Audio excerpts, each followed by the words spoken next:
Alright, yo, what's up guys, it's your boy Tinyoss Gaming here, coming back with you another video. This is a long waited and overdue video, my switch from controller to keyboard and mouse. As you can see here, I'm busy sorting out my settings and stuff like that. That was the first thing that I did before I hopped on to play keyboard and mouse, and then I went straight into some edit courses. I had no experience whatsoever playing on keyboard and mouse, and this was something new for me. My binds, I decided to go with Mongrel's binds because I'm definitely quite a very big fan of Mongrel. I did customize it after I got used to playing on keyboard and mouse, but the footage that you see here in the beginning is me playing on pure Mongrel binds.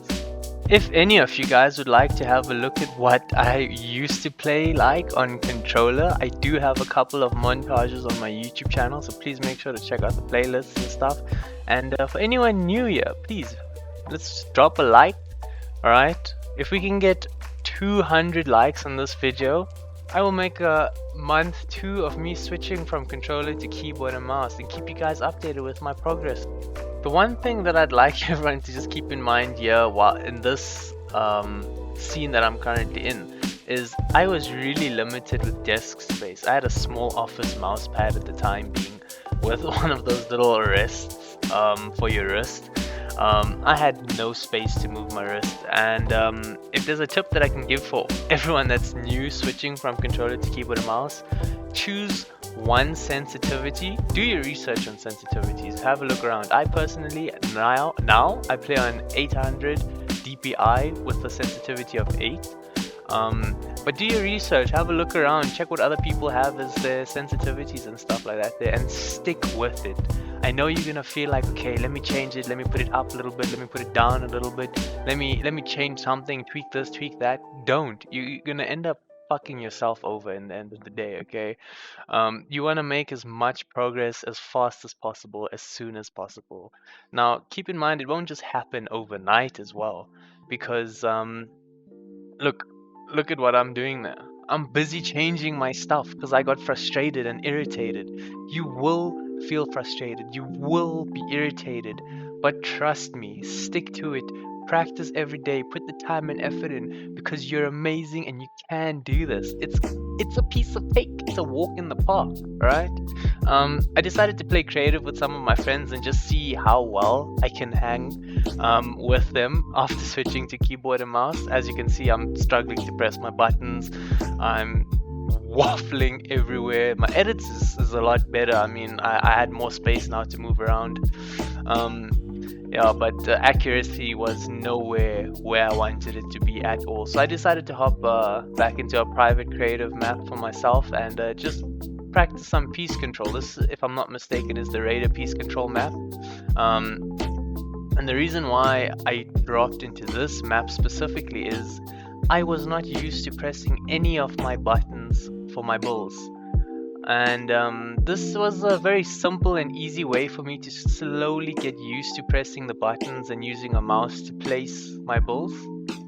And yeah, if you guys would like, also all of the maps that you see in this video will be in the description. I will put the code there for each and every one of you guys, okay? There's another thing that I'd like to tell everyone that's kind of new to, or that is new to keyboard and mouse, or after switching from controller, or even if you're just new to playing Fortnite. If I could give you guys a suggestion, don't do edit courses. Edit courses are only good for working on your fucking edits, alright?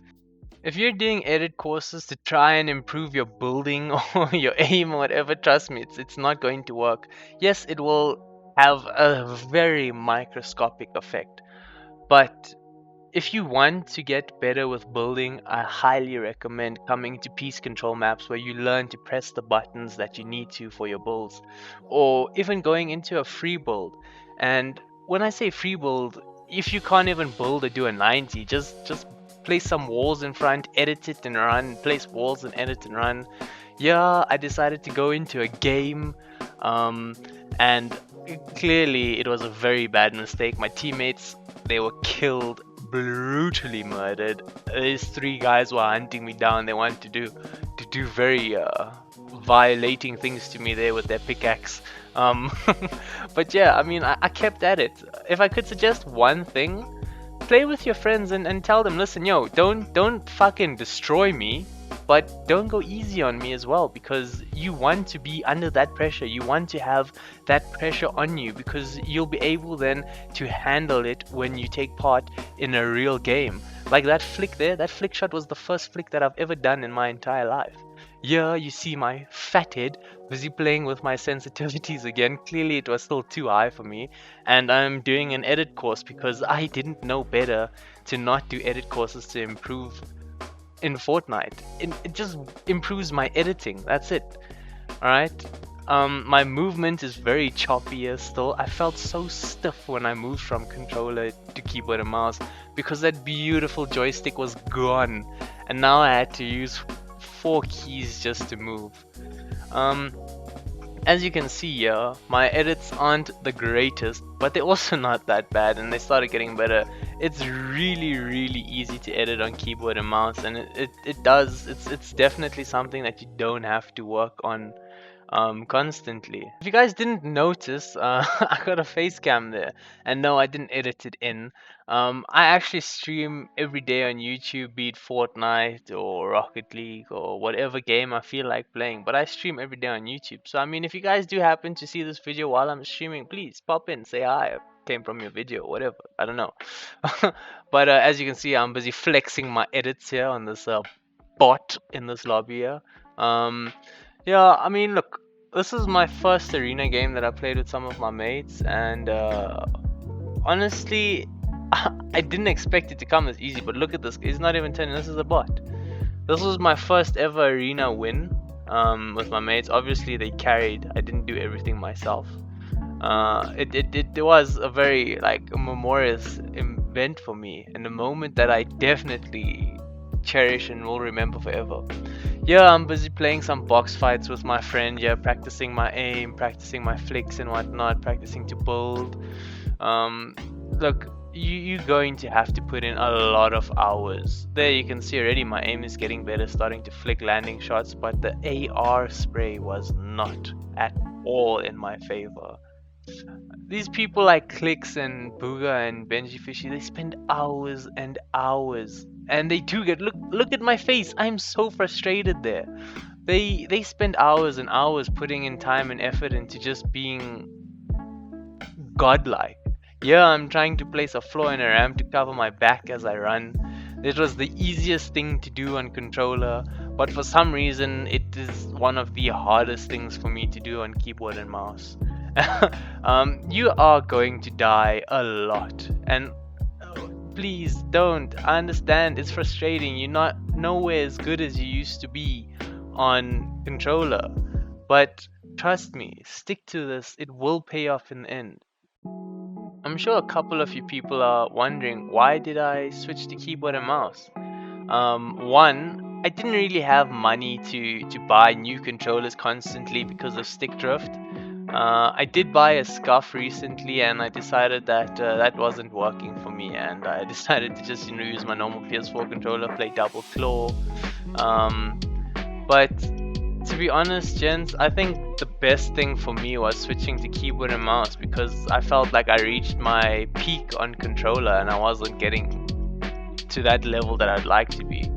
So yeah, you can see I kind of changed up my binds a little bit, which I know I said don't do, but when you're starting off and you have completely new binds that you've copied from someone, you are going to want to change a couple of things and make it so that it's comfortable for your fingers to press each of those buttons. The thing is, dying so much does get frustrating, and it does irritate you, and it does make you want to give up. But you are better than that. You are more dedicated than the person sitting next to you. You want to do the most that you possibly can. And yeah, you will die more than enough times to even smash a monitor screen, alright? Hopefully you don't, and if you do, I hope you have enough money to replace it. But the thing is, you gotta notice where you need improvement. For me, my aim wasn't good, my building wasn't good. Yeah, you can see I'm busy practicing 90s. I legit could not do 90s. I could do them flowingly in both directions. And yes, flowingly is a word now that I made it. I could do it in both directions, left or right. On keyboard and mouse, I don't know what the hell I'm doing. At least, yeah, you can see that. So you just need to keep at it. I decided to play some more creative. Yeah, you can see I managed to get the floor and ramp. Not very smoothly, but I managed to get it going at least. My aim also started picking up a little bit because I played so much. And this will just come over time. And I know you will get to the point where you will want to pick up the controller and you want to play and you're getting frustrated because you feel like you are not making the progress you want to. It will take like 2 to 3 weeks just to start getting into the habits of it. Um, Another thing that I realized, my movement was not that great. So I decided to do some movement courses also to improve a little bit over time. I didn't do it as religiously as I would do aim training and building, but I did do movement courses every now and then just so that I don't feel like I'm behind on where I used to be with a joystick. Um, so, like I said, this maps, all of them will be in the description for you guys. It was honestly a very challenging and time consuming experience for me. But I mean, if you love the game, you might as well. A lot of people recently have been complaining that they don't like the game and they're not enjoying it because of this and that. And in my honest opinion, the reason why I think people are not enjoying playing Fortnite is because they're not good at the game and they're constantly going against people that are super ultra sweats. And I get that. It kind of makes it boring for you and it's difficult and it becomes a challenge. So yeah, again, I kept practicing my piece controls. I wasn't great at it, but this was really good for me to learn how to place my crosshair and where to place my crosshair so that the bulls would place if I need to drop down or if I want to box someone up that's in front of my ramp. It all comes into play and it really pays off at the end of the day. I had an amazing time making this video and I hope you guys definitely had an amazing time watching my progress of my first month on keyboard and mouse after switching from controller. If you guys are new here, please make sure to drop a like, make sure to subscribe, make sure to drop into my live streams because I stream every day. And yeah guys, it's been your boy Tinyoss Gaming, aka Spinner Peters, and we're out. Bye.